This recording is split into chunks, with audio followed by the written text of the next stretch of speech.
We know how this story began, but do we know how it ends? We're going to Derelict for this second match between the Shambler and Eud64.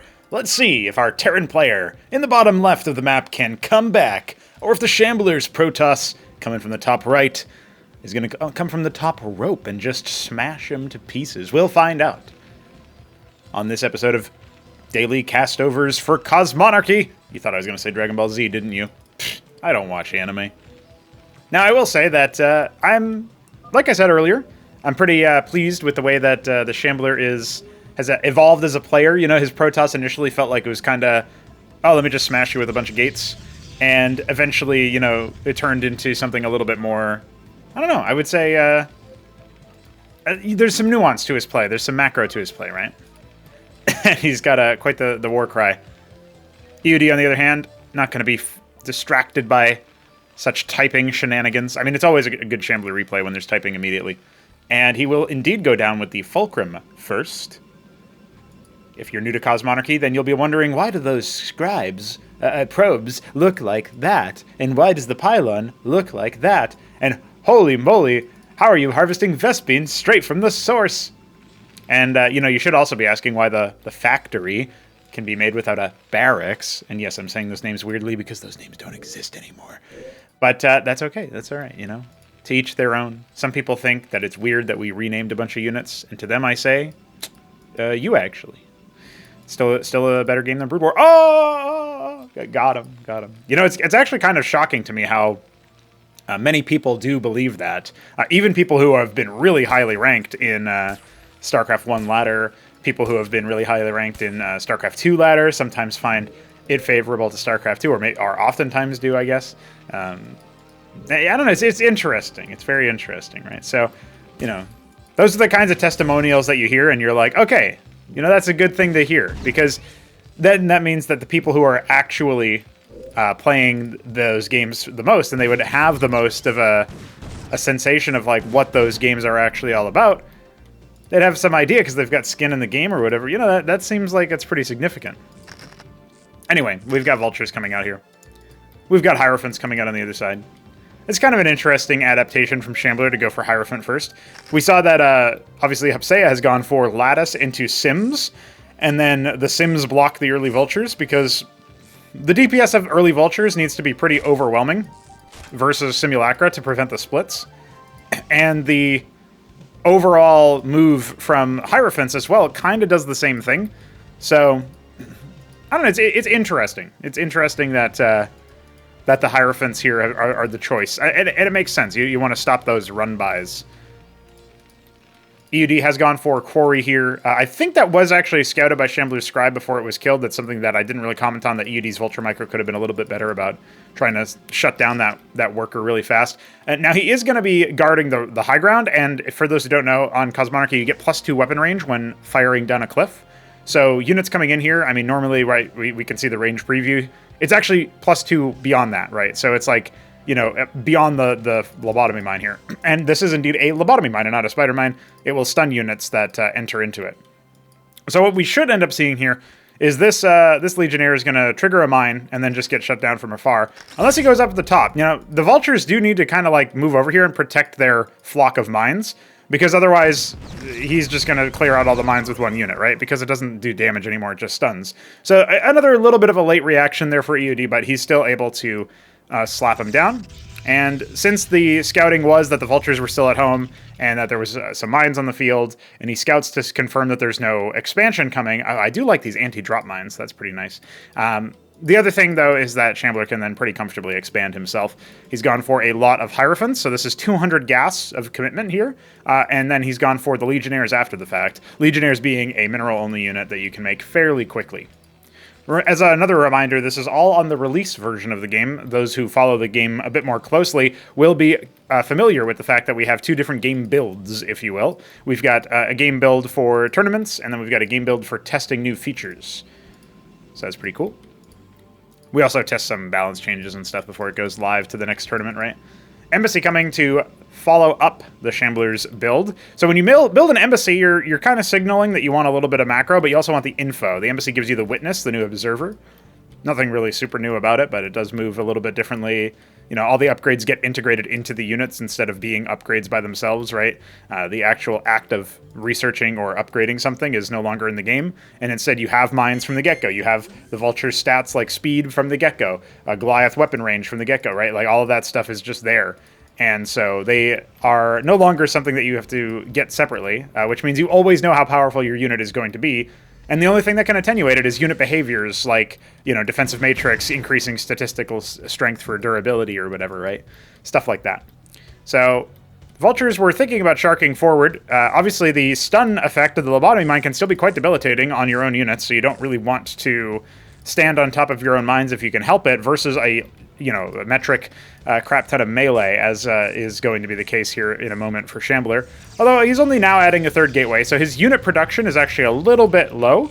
He's going to go ahead and, of course, try to clear some of these mines, and you can see how effective that is, clearing 3 mines with 1 Legionnaire. He now has like some element of security, knowing that there's probably not that many mines left to clear in front of that anchor, but another Vulture pops out and immediately lays some more.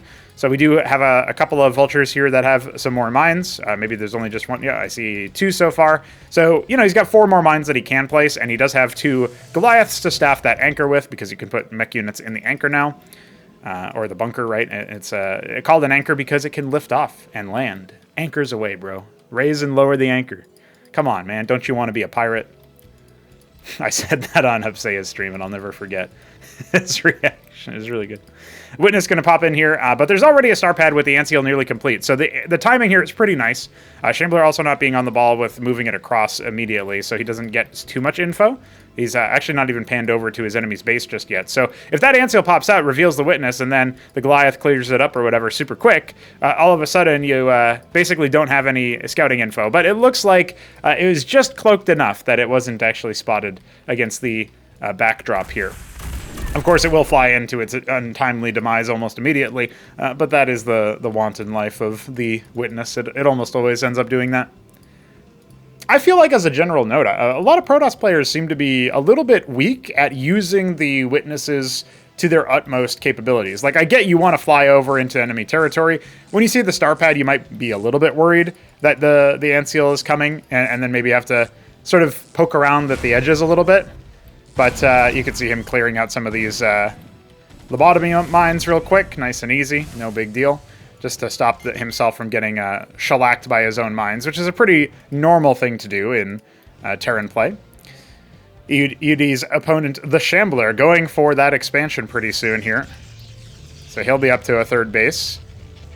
Terran being left by his lonesome a little bit. Bunch of Draconans back here, a bunch of rogue galleries. This has actually been a fairly low action game at the end of the day. Anchor now going to be emptied and floated for vision. And maybe also as a little bit of a bait to see if Shambler focuses it down, right? Because without his Witness, he can't select it and see the cargo. When you have your detection active, like if this Anseal was in enemy territory, he'd actually be able to see, oh, this is an Acantor training at this facility, and oh, there's a Scribe training at this one, and so on and so forth. He'd be able to see the progress bar of that. You get to see a lot of details that you don't normally get to see from your enemy. You get to see their energy count. You get to see their what's in their cargo hold, if they have one, like the anchor or like an enemy transport for, say a Trojan, Envoy, Avaleth, that sort of thing. So it can be pretty effective. Anyway, as you can see here, though, Shambler is already being convinced that there's an attempt at taking the 3rd base. Now, he's tickling the anchor a little bit, but this force is very underpowered for what Eud is having here. I think he wants to wait for the timing of his phalanxes. He does have 2 of them, but he wants to get another set. And yeah, he's not going to take hardly any damage over here. He's got a couple of clerics to patch up his mech units, although one of them has lingered a little bit too far forward. There could have been another attack move stagger to wipe that cleric out. A little bit of a lackadaisical movement there. And there are some Draconans over here that Shambler never incorporated into the attack squad, but I really don't think they're going to be able to do too much here. They did have cliff advantage on that ramp, but as the phalanxes go ahead and deploy into siege mode, I think he is going to have to back up and start to consider his options. Going for the double Acantor play, but he doesn't actually have a transport yet, so he can't be able to using these as a drop. A little bit of a harassment, right? I always like to pronounce it that way. I don't know why. It's something satisfying about saying that instead of harassment.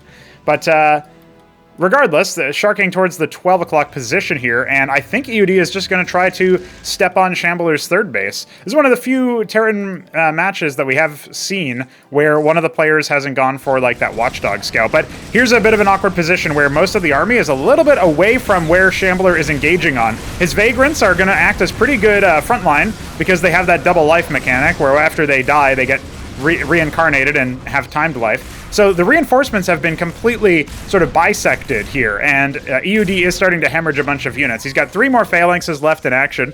The 4th one going to go ahead and find an opportunity to join, and EUD just going to take an opportunity to push forward and try to clear out some of these workers, because Shambler does have the worker advantage right now. But the Acantors are massive, and they will indeed just constantly shell out a bunch of damage. Now, that was actually a really good play from EUD to charge forward and take the hits anyway, because then he was able to sort of play dodgeball with them, and now the Architect is gone as well. The Ancial's going to see if they can keep a hold on this position with the phalanxes, but the rest of the mech units are not actually joining the fight. They need to buy a little bit of time as the Ancials struggle to try to protect those phalanxes. One more shot, it looks like they'll be good for, and actually some of these units have been focusing down the Ancials instead, so a lot of extra damage has been dealt to those Striders. Some reinforcements coming on in, but all the artillery is gone. EUD having to cancel the attack. There's a Goliath with 8 HP. He's desperately trying to get back to the fight so he can put up with his DPS, and it looks like he might end up going down. Indeed, he does, despite the Cleric heal. But now the Hurricanes are on the field to rend that armor. It's not very significant versus the Ecclesiast, but it can be pretty powerful versus things like the Dracodents. But now the Vagrants coming on in just to storm the front. There's no more phalanxes over here. They do need to fall on back. And I feel like maybe that secondary push there from EUD, it was, you know, you could tell what he was going after there. He does get a little bit of damage, and he does clear out a lot of the tech units, like the Acantors will no longer be dangerous for a drop. Oh, we're going to get a massive stun over here, including one of the phalanxes, and that Cleric can't heal it. Okay, has to wait for it to the stun to wear off. Looks like it'll be saved after all. Anchor coming in. And the Atlas goes down. Okay, so EUD going to try to hold on to his third base. He's not really caught up in the worker count just yet, and there is a 4th base on the way for Shambler, just knowing that that timing is there. And as he pushes forward, he sees a bunch of phalanxes siege it up. He can intuit that his opponent has that third base. He's even got a pylon and a warden over here for cheek. Love to see that. All right. What is Shambler's MO now? Rogue Gallery has a sort of wall and an engram to its immediate upper side. Ancestral Archives above the Automaton Register, so, that's an old structure that hasn't been in the game for a while, the Ardent Authority. Interestingly enough, we are going to see the sort of same approach that I think we saw out of the previous game, right? But we have some Kabbalists out now, so it'll be interesting to see if those can do anything. And yeah, we've got a second Ancestral Archives. Remember, there was like 3 Optectons per rotation happening on Axiom for game 1 of this set. So definitely, something to remember the Shambler by. I remember that I think it was Newt. Somebody sent a screenshot of a bunch of Optectons bearing in on EUD's forces. It was a Hupsea game on this very map. And we could see a repeat of that, but Newt was like, if I see that, I'm uninstalling. Another Terran player who has struggled versus Protoss. It's quite interesting that, you know, Terran struggles versus Protoss, but seems to be pretty good versus Zerg. And Zerg struggles versus Terran, but seems to be pretty good versus Protoss. So, you know, it's kind of the same thing, right? It's the unbroken cycle. We'll see how the Escozi shake that up when we add the 4th race later. But enough about the plans, because the Hurricanes don't care about your plans. Charging forward to rend all the armor, and all of these forces have been clumped up so nicely. The Shambler is starting to crack a little bit here because EUD's phalanxes are reigning supreme. The mortars more than doing enough to deal with those Vagrants twice over. And now maybe securing the spot for another base. Obviously, the Shambler has his 4th already up and running, but EUD can get his up and running too. And, you know, you're not hating this position if you're in the Terran's shoes. You've got your Tier 2 starports being constructed here for some extra oomph. Would love to see a couple of extra things like Sentinels over here on the right side where he's very weak to a potential ground flank. We are seeing more and more production structures come down for the Shambler where he can just build up a lot of chaff. He's actually gone for Servitors in the meanwhile, just so that he can spend his minerals on some units that he can indeed move across, with the Architect sort of being phased out by the Optectons almost certainly. We aren't seeing any action happen towards 12 o'clock and 6 o'clock just yet, but I say that Shambler is going to go ahead and take his 5th base. Again, the timing going very nicely for him. As EUD sets up his 4th base, Shambler sets up his 5th, or starts his 5th, right? Now, the one thing I will say is that there are no gas caps here for Shambler. I don't know if it's something that's limiting him right now, because he seems to have like a little bit of a mineral bank as well. So you'd assume that maybe the gas needs to be something that he pays attention to, but he's going to go ahead and saturate the double gas in the 3 o'clock position, which seems to have been forgotten about for a brief moment. And he's holding control of these central spokes here, which is nice. It's definitely something that EUD has to play around. But you can see he's sort of split his position. He's got a nice long line of mech units and Hurricanes to see what he can manage. But when the Uptectons start coming out, those Hurricanes stop seeing a lot of utility. A lot of them will end up starting to drop, depending on how the engagement goes. I really like his spread overall right now. He's just sort of moving back and forth, jockeying for position. We've got a bunch of gateways and trying to form his own wall, his own terrain to safeguard this very open base as he initially sets it up. And that's something that I think EUD could have potentially punished, right? I think his force is way more powerful by itself than what the Shambler has on the field right now in any one location. So charging over here and clearing this before all those defenses get set up and all those walls even start to build, that could have been a really nice opportunity for him, but didn't end up happening initially. Just a couple of units poking around. This Patriarch is in no man's land. Definitely needs to head on back. I know the Patriarchy is something that Shambler respects, but can't be doing that. Vagrant just trying to spy what's going on here. See if it can find anything returning using the gas, right? You can harass that because the Sandy Sunken Pit is actually, this terrain type is actually a height disadvantage in Cosmonarchy. All right, thinking about that 5th base, but it's an interesting location for it. He has not gone to the 6 o'clock, and we don't have any damage dealt by that Warden. So, all right, now Shambler getting curious. He's going to go ahead and poke the 3rd, and remember, this is exactly the opposite of the location that you want to be, because the rest of the army is all off to the side. He's got a couple of Sun Dogs he's been producing in the meanwhile. That quarry not going to be long for this world. Although I think EUD is comfortable at the worker count that he's at. Shambler keeps producing them, but he's definitely approaching the cap of what's actually useful. That doesn't mean that EUD couldn't stand to have a couple extra workers, mind you, but losing the quarry doesn't hurt him that much, per se. And now charging forward with the Sun Dogs. I don't know if I like that position on them. They're definitely going to get ambushed by those Vagrants, and they're not going to be particularly cost-efficient, especially when the rest of the forces come on in. So EUD getting the better of himself there with the same control group being used for air and ground. And now this attack force coming in from the top is definitely going to have some efficacy. EUD completely abandoning his plans for macro and instead just trying to micro his units. His considerable army has been thinned, and now that the melee units charging on his right flank, the rest of his units are just shredding themselves. The splash damage hurting the Terran arsenal more than anything. He has cleared out most of the top at the very least, but he doesn't have that many more phalanxes to show for himself, and the Vagrants charging forward thanks to their dying passive, which increases their movement speed in their death form. They will be able to get on top of it. Can't tell what happened. Yeah, it was a total surround, and that was more than enough to break the position there for EUD. And he also did indeed build some charlatans, which have that hallucination passive. So I think that was certainly something that helped. But GG is called. Shambler charging forward.